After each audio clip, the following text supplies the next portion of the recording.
தூங்கிட்டு இருக்கீங்க, அதான் பார்த்தேன். நீங்களே ஒத்துக்கிட்டீங்க. கர்த்தர் உங்களுக்கு இன்றைக்கு என் மூலமா ஆண்டவர் சொல்கிற வார்த்தைக்கு சொந்தக்கார பிள்ளைங்களா ஆக்குவாராங்க. அல்லேலூயா, அல்லேலூயா. இரண்டாவது வார்த்தை லூக்கா 23ஆம் அதிகாரம் 43வது வசனம். இயேசு அவனை நோக்கி, இன்றைக்கு நீ என்னுடனே கூட பரதீசில் இருப்பாய் என்று மெய்யாகவே உனக்கு சொல்லுகிறேன் என்றார். இந்த வார்த்தை ஏசப்பா சாக போகிற நேரத்தில் சொல்கிறாரு, இன்றைக்கி என் கூட நீ பரதேசில் பரலோகத்தில் இருப்ப அப்படின்னு சொல்கிறார். இப்படி சொல்கிற இந்த வார்த்தையை ஃபஸ்ட்டு நம்ம கவனிக்கலாம். இந்த பரதீஸ் அப்படின்னு சொல்லும்போது இது என்னன்னா சொர்க்கம். சொர்க்கம்னா எல்லாருக்குமே தெரியும், புண்ணியம் செய்கிறவங்கலாம் சொர்க்கத்துக்கு போவாங்க அப்படின்னு சொல்லுவாங்க இல்லைங்களா. ஆனால் ஃபஸ்ட்டு நம்ம பாவம் செய்யாமல் இருந்திருக்கணும், நம்ம பாவம் மன்னிக்கப்பட்டிருக்கணும். அப்படி இருந்தால் மட்டும்தான் சொர்க்கத்துக்கு போகும். இங்கே சொர்க்கம் அப்படின்ற இடத்துல எப்படிலாம் இருக்குன்னு பார்த்தீங்கன்னா, அங்கே சந்தோஷமாக இருக்கும், அங்கே இன்பம் மட்டுமே நிறைஞ்ச இடமா இருக்கும். நம்ம இங்கே மாதிரி அழுகுறது, துக்கத்தோடு இருக்கிறது, கவலையோடு இருக்கிறது, வேதனையோடு இருக்கிறது, இந்த காரியம் எதுவுமே அங்கே இருக்காது. அங்கே எப்போதுமே மகிழ்ச்சியாகவே இருக்கிற ஒரு இடம், எப்போதுமே ஆண்டவரை துதிச்சுக்கிட்டு அமைதியாக இருக்கிற இடம். இங்கே மாதிரி அங்கே எதுவுமே கிடையாது. அங்கே எல்லாமே ஆப்போசிட்டாக இருக்கிற இடம். கவனிக்கிறீங்களா? அந்த இடத்துல எப்படி ஆண்டவர் ஒரு மனுஷனை கொண்டு போய் சேர்க்கிறாரு அப்படின்னு பார்க்கும்போது, அந்த இடம் வேறு எப்படி நம்ம அதாவது பரலோகம் பரதீஸ் அப்படிங்கிறது இந்த பூமியில் எப்படி இருந்திருக்கு அப்படின்னு அடையாளமாக யாராவது முன்னாடி போயிருக்காங்க அப்படின்னு பார்க்கும்போது, வெளிப்படுத்தின விசேஷம் 2ஆம் அதிகாரம் 7வது வசனம் வாசிங்க.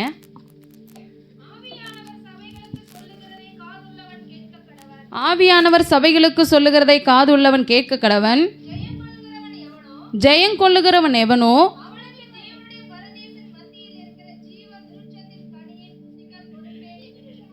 ஜெயங்கொள்ளுகிறவன் எவனோ அவனுக்கு தேவனுடைய பரதீசின் மத்தியில் இருக்கிற ஜீவ விருட்சத்தின் கனியை புசிக்க கொடுப்பேன் என்று எழுது அப்படின்னு சொல்லப்பட்டிருக்கு.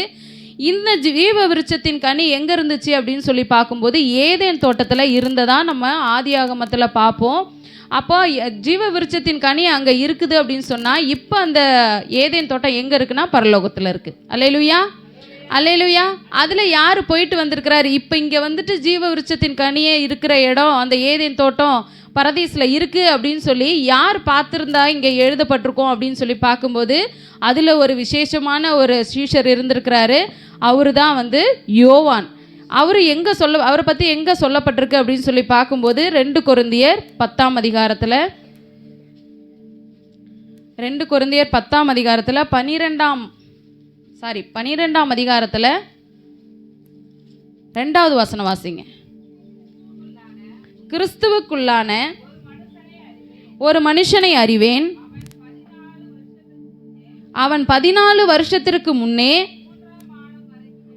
3ஆம் வானம் வரைக்கும் எடுக்கப்பட்டான். அவன் சரீரத்தில் இருந்தானோ சரீரத்திற்கு புறம்பே இருந்தானோ அதை அறியேன், தேவன் அறிவார் அப்படின்னு சொல்லப்பட்டிருக்கு. இந்த காரியம்லாம் நம்ம பார்க்குறோம். இதெல்லாம் பார்த்துட்டு ஏசப்பா நல்லா தெரியும் நமக்கு, ஏசப்பா நமக்காக அடிக்கப்பட்டார், உதவாங்கினார், எவ்வளவோ. யாராவது நினச்சி பாருங்கள், நம்மளை சீன்னு சொல்லிட்டாங்கன்னா அந்த இடத்துல நம்ம நிற்கவே மாட்டோம். அப்படியாப்பட்ட ஆளாக இருக்கிற நம்மளை நேசித்து அவர் எவ்வளவு நீ அடித்தாலும் பரவாயில்ல, என் பிள்ளைங்களை நான் பரலோகத்துக்கு கொண்டு போய் சேர்க்கிறதுல தீவிரமாக இருப்பேன்னு தான் அவர் செயல்பட்டிருக்கிறத இந்த வார்த்தை அவர் சாகும்போது சொல்கிறாரு, இன்றைக்கி என் கூட நீ பரதீஸில் இருப்பேன்னு யாருக்கு சொன்னார் அப்படின்னு பார்க்கும்போது ஒரு குற்றவாளிக்கு சொல்கிறார். ஒரு நல்ல மனுஷனுக்கு சொல்லலை, ஒரு குற்றவாளிக்கு சொல்கிறார். நல்ல பாருங்கள், லூக்கா 23ஆம் அதிகாரத்தில் 39வது வசனத்தில், அன்றியும் சிலுவையில் அறையப்பட்டிருந்த குற்றவாளிகளில் ஒருவன் அப்படின்னு சொல்லப்பட்டிருக்கு. ஒரு குற்றவாளியை போய் நம்ம எப்படி பார்ப்போம்? குற்றத்தோடு பார்ப்பான். ஐயோ அவன் அந்த தப்பு பண்ணான், அவன் இப்படி கொலை பண்ணிட்டான் அப்படின்னு ஏதோ ஒரு குற்றம் இருக்குன்னா அந்த குற்றத்தோடு தான் அவனை பார்ப்போம். அந்த குற்றவாளிக்கு ஆண்டவர் பரதீசில் அவருடைய இடத்துல அவருக்கு இடம் கொடுக்குறார்.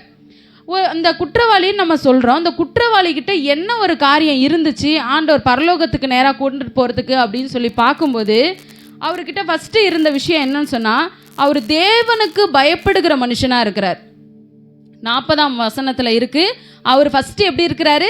தேவனுக்கு பயப்படுகிற மனுஷனா இருக்கிறார். இன்னைக்கு நம்ம தேவனுக்கு பயப்படுகிறோமா? கொஞ்சம் நம்ம ஆண்டவர் தெரிஞ்சிருச்சுன்னா நமக்குள்ள என்ன ஆகுதுன்னா துணிச்சல் வந்துடுது, துணிகரம் வந்துடுது.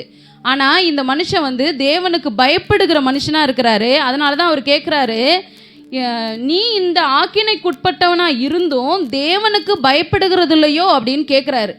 அப்போ தேவனுக்கு பயப்படுகிறது இல்லையான்னு கேட்குறாருன்னா அவருக்கு அந்த பயம் இருக்குன்னு அர்த்தம். அவரு தேவனுக்கு பயப்படுகிற மனுஷனாக இருக்கிறாரு. ரெண்டாவது, அவர் நியாயத்தை பேசுகிற மனுஷனாக இருக்கிறார். இன்னைக்கு நமக்கு ஒரு காரியம் நடக்குதுன்னா நமக்கு சாதகமாக இருக்குதுன்னு சொன்னால் அதுக்கேற்ற மாதிரி தான் நம்ம பேசுவோம் இல்லைங்களா? ஒரு காரியம் இருக்குது அப்படின்னா அது நமக்கு ஏற்ற மாதிரி தான் நம்ம வச்சுக்குவோம். அதுதான் நியாயம் அப்படின்னு நம்ம நினச்சிக்குவோம். அப்படி தான் நம்ம பேசுவோம். ஆனால் இவர் குற்றவாளியாக இருக்கிறாரு. ஆக்கினைக்குட்படுத்த அவரும் அந்த இடத்துல ஏசப்பா மாதிரி அடிக்கப்படுறாங்க. அவரையும் அங்கே கொல்ல போகிறாங்க. அந்த நேரத்தில் அவர் எப்படி பேசுகிறாரு? ஒரு நியாயமுள்ள மனுஷனாக பேசுகிறாரு. அடுத்தது, அவர் ஒரு உண்மையுள்ள மனுஷனாக பேசுகிறாரு. எப்படின்னா, அவர் நாம் நடப்பித்தவைகளுக்கு தக்க பலனை நம்ம அடைகிறோன்னு சொல்லி அவர் செஞ்ச பாவத்துக்காக நான் அடிக்கப்படுறேங்கிறத அவர் அங்கே அறிக்கையிடுறாரு. அப்போ எப்படின்னா அவர் உண்மையுள்ள மனுஷனாக இருக்கிறாரு. அடுத்தது, இயேசுவை இகழ்ந்த மனுஷனை அவர் கடிந்து கொள்கிறாரு. இயேசுவை அவர் கூட இன்னொரு கல்லரும் அடிப்படுறாரு. அந்த கல்லர் சொல்கிறாரு, நீ தேவனா, எங்களையும் ரச்சித்துக்கோ, உன்னை நீ ரச்சித்துக்கோன்னு சொல்லி அவர் இகழ்கிறாரு. அந்த இகழ்கிற மனுஷனை இவர் என்ன பண்ணுறாருன்னா கடிந்து கொண்டு பேசுகிறாரு. எப்படி கடிந்து கொண்டு பேசுகிறாரு? இவரோ தகாததொன்றி நடப்பிக்கவில்லையே என்று அவனை கடிந்து கொண்டுன்னு வசனத்தில் இருக்குது. அப்போ கடிந்து கொண்டு, ஒருத்தவங்க தப்பாக பேசுகிறாங்க, ஒருத்தவங்களை குறித்து தப்பாக பேசுகிறாங்கன்னா நம்ம அந்த இடத்துல அவங்க பண்ணுற தப்பை கடிந்து கொண்டு பேசணும். நம்ம என்ன பண்ணுவோம்? அவங்க நமக்கு விருப்பமானவங்க அப்படின்னா அவங்கள எதுவும் பேச மாட்டோம். சரி, நமக்கு அவங்க விருப்பமானவங்க, நம்ம அவங்கள கடிந்து கொள்ள வேணாம் அப்படின்னு சொல்லிட்டு அமைதியாகிடுவோம். ஆனால் இவர் என்ன பண்ணுறாரு? இவரோடு சேர்ந்து அவரும் ஒரு குற்றவாளி தான். அந்த குற்றவாளி பேசின காரியத்துக்கு அந்த இடத்துல அவரை கடிந்து கொண்டு பேசுகிறார். அடுத்தது அவர் என்ன செய்கிறாரு? அவர்கிட்ட என்ன காரியம் இருக்குன்னா, தேவனுடைய ராஜ்யத்தை நன்கு அறிந்த மனுஷனாக இருக்கிறார். ஏன்னா ஒரு குற்றவாளியாக இருக்கிறாரு. குற்றவாளியாக இருந்து அந்த இடத்துல தண்டனை பெற்று சிலுவையில் ஏசப்பா மாதிரி அவரும் அடிக்கப்படுறாரு. அந்த இடத்துல நின்று அவர் சொல்கிறாரு, இயேசுவை நோக்கி, ஆண்டவரே, நீர் உம்முடைய ராஜ்யத்தில் வரும்போது அடியேனை நினைத்தருளுன்னு சொல்கிறாரு. அப்படின்னா தேவனுடைய ராஜ்யத்தை குறித்து அவருக்கு நல்லா தெரிஞ்சிருக்கு. அப்படி ஒரு மனுஷனாக இருந்ததுனால தான் என்னையும் நீங்கள் நினச்சி பாருங்க ஆண்டவரேன்னு சொல்கிறாரு. அந்த காரியம் நம்மக்கிட்ட இருக்க வேண்டியது அவசியமாக இருக்குது. அடுத்தது என்ன இருக்குன்னா, தேவனுடைய ராஜ்யத்தை குறித்த நம்பிக்கை இருக்குது. தேவனுடைய ராஜ்யம் வரும், ஏசப்பா 3ஆம் நாள் உயிரோடு எழுந்திருப்பார், திரும்ப எல்லாருடைய கண்களுக்கு முன்பாக பரலோகத்துக்கு போவார், திரும்பவும் அவர் வருவார் அப்படிங்கிற தேவனுடைய ராஜ்யத்துக்குரிய காரியத்தை எல்லாம் அவர் நம்பி இருக்கிறாரு. நம்ம எத்தனை பேர் இன்றைக்கி ஏசப்பா ஏற்றுக்கொண்டு அவருடைய காரியங்களை அவருடைய ராஜ்யத்துக்குரிய பிள்ளையாக நம்ம நம்பி நிற்கிறோங்கிறத நம்ம யோசித்து பார்க்கணும். இவர்கிட்ட இருந்த காரியம், அவர் தேவனுடைய ராஜ்யத்தை குறித்து நம்பி இருக்கிறார். அடுத்தது அவர்கிட்ட இருந்த காரியம், தேவனுடைய ராஜ்யத்திற்காக ஆண்டவர்கிட்ட விண்ணப்பம் பண்ணுகிறவராக இருக்கிறார். இன்றைக்கி எத்தனை பேர் இன்றைக்கி ஏசப்பா என்னை கூட்டிகிட்டு போங்க ஏசப்பா அப்படின்னு சொல்லிட்டு, நீங்கள் வரும்போது நான் கண்டிப்பாக வந்துடணும், நான் அந்த அளவுக்கு இந்த இடத்துல நான் பரிசுத்தமாக வாழணும்னு சொல்லி நம்ம எத்தனை பேர் கேட்குறோம்? இல்லை, ஏசப்பா எனக்கு இதை கொடுங்க ஏசப்பா, அதை கொடுங்க ஏசப்பா, இந்த காரியம் நடக்கணும், இந்த காரியம் நடந்தால் நான் அங்கே வருவேன் ஏசப்பா, இந்த காரியம் நடந்தால் நான் அதை செய்வேன் ஏசப்பா, அப்படி சொல்கிறோமா? இல்லை, தேவனுடைய ராஜ்யத்துக்குரிய காரியத்தில் ஏசப்பா என்னை நினச்சி பாருங்க, உங்கள் ராஜ்யத்துக்கு நான் தகுதியாகணும்னு சொல்லி அப்படி நம்ம விண்ணப்பம் பண்ணுறோமா, ஜெபிக்கிறோமாங்கிறத நம்ம இந்த நாளில் யோசிச்சு பார்க்க வேண்டியது அவசியமாக இருக்குது. இவர் இந்த இடத்துல இப்படி 7 காரியம் அவர்கிட்ட இருக்குது. என்னென்ன காரியம் இருக்குது? தேவனுக்கு பயப்படுகிற மனுஷனாக இருக்கிறாரு, நியாயத்தை பேசுகிற மனுஷனாக இருக்கிறாரு, உண்மையுள்ள மனுஷனாக இருக்கிறாரு, இயேசுவை இகழ்ந்த இடத்துல அவர் அவங்கள கடிந்து கொண்டு பேசுகிறவராக இருக்கிறாரு, தேவனுடைய ராஜ்யத்தை நன்கு அறிந்தவராக இருக்கிறாரு, தேவனுடைய ராஜ்யத்துக்குரிய நம்பிக்கை உள்ளவராக இருக்கிறாரு, தேவனுடைய ராஜ்யத்திற்காக ஜெபிக்கிறவராக விண்ணப்பம் பண்ணுகிறவராக இருக்கிறார். இப்படிப்பட்ட காரியங்கள் எல்லாம் இவருக்குள்ளே இருந்ததுனால தான் ஆண்டவர் அவரை இன்னைக்கு நீ என் கூட பரதீசில் இருப்ப வா அப்படின்னு சொல்லி கூப்பிட்றாரு. இப்போ இன்னைக்கு இந்த நேரத்தில் யாருக்கெல்லாம் இப்படியாப்பட்ட காரியங்கள் எல்லாம் இருக்குது இன்றைக்கி நம்ம யோசித்து பார்ப்போம். ஏன்னா இப்படிப்பட்ட காரியங்கள் இருக்கும்போது தான் நம்ம ரட்சிக்கப்பட்டு நம்ம கர்த்தருடைய ராஜ்யத்துக்குரிய பிள்ளையாக தகுதியாகுவோம். இவர் இந்த இடத்துல லாஸ்ட்டு இதில் முக்கியமாக ஆண்டவர் வந்ததனுடைய நோக்கத்தை நிறைவேற்ற இடமே இதுதான், இந்த வார்த்தை தான். அவர் கரெக்டாக எதுக்காக இங்கே வந்தாரோ, ஜனங்களுடைய பாவங்களை மன்னிச்சு அவங்கள ரட்சிப்புக்கு நேரம் நடத்தி அவங்கள பரலோகத்துக்குரிய பிள்ளையை மாற்றணுங்கிறது தான் அவருடைய திட்டமே. அந்த திட்டத்தை இந்த இடத்துல அவர் நிறைவேற்றியிருக்கிறார். நம்மளை நிறைவேற்றுறதுக்கும் அவர் வல்லம் உள்ளவராக இருக்கிறார். நம்ம குற்றம் செய்யலாம், குறைவுகள் இருக்கலாம், அக்கிரமம் இருக்கலாம், என்ன காரியம் நம்ம ஆண்டவருக்கு பிரியமில்லாமல் செய்திருந்தாலும் இந்த நிமிஷம் வரலையும், இந்த வார்த்தை கேட்குற இந்த நிமிஷம் வரலையும் நீங்கள் உங்களை ஆண்டவருக்கு நேரம் ஒப்பு கொடுங்க. ஏசப்பா, நான் இப்படிலாம் இந்த வாழ்க்கையில் கண்டிப்பாக ஆண்டவர் உணர்த்தாமல் இருக்கவே மாட்டார். உங்களுக்கு உணர்த்தும் போது அந்த காரியத்துக்காக நீங்கள் மனம் திரும்புறதுக்கு ஆண்டவர்கிட்ட கேளுங்க. கண்டிப்பாக இவர்கிட்ட மனம் திரும்புதல் இருந்துச்சு, அந்த ரட்சிப்பை ஆண்டவர் கொடுத்தாரு. இவ்வளோ குவாலிஃபிகேஷன் அவர்கிட்ட இருந்ததுனால தான் நீ இன்னைக்கு என் கூட பரதேசில் இருப்பேன்னு சொல்லி பாரு. எப்படி ஒரு விஷயம் பாருங்க, ஆண்டவர் எவ்வளோ பேருக்கு எவ்வளவோ அதிசயம் எல்லாம் செஞ்சுட்டு வந்தார். இறுதியாக ஒரு குற்றவாளிக்கு அப்போனா என்ன அர்த்தம்னா, எப்படி இங்கே இருக்கிற அத்தனை பேரும் ஏதோ ஒரு விதத்தில் குற்றம் செஞ்சுருப்போம், ஏதோ ஒரு விதத்தில் பாவம் செஞ்சுருப்போம்.